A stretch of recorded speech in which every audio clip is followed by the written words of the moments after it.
In today's video, I'm going to teach you how to use Measure Tool in Adobe Acrobat Pro 2026, step by step.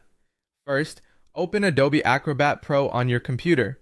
In the upper left corner, click the main menu and choose Open. This brings up your file browser so you can locate the PDF you want to work with. Select your PDF, then click Open again. Once your file opens, you'll see the document in the main workspace, ready for measuring. Now shift your attention to the tools along the left-hand side. This panel houses a variety of features, and for this tutorial we're looking for Measure Objects.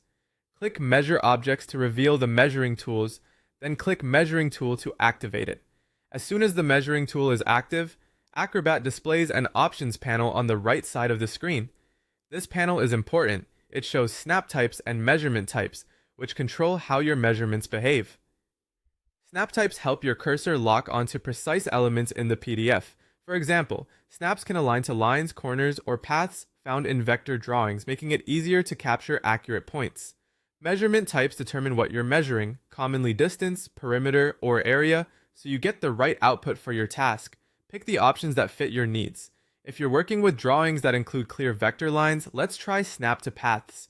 With Snap to Paths enabled, the cursor intelligently gravitates to the nearest path in the document, which helps you avoid slightly off-center clicks that can throw off accuracy. You'll notice that measuring becomes more confident and consistent, especially on technical PDFs like floor plans or diagrams. After the measurement is taken, look to the lower right corner of the interface. A distance tool readout appears there, summarizing the result of your measurement.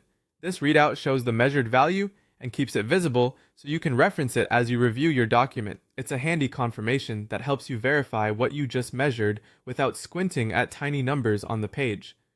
That's the full workflow. Open Acrobat, use the menu to open your PDF, locate the left side tools, choose Measure Objects, activate the measuring tool, review the right side panel for snap and measurement options, select what you need, try Snap to Paths for precise alignment, and then check the distance readout at the bottom right once the measurement is complete. Follow these steps and you'll be able to measure reliably inside any compatible PDF. Thanks for watching, and feel free to replay sections as you practice to build confidence with the tool.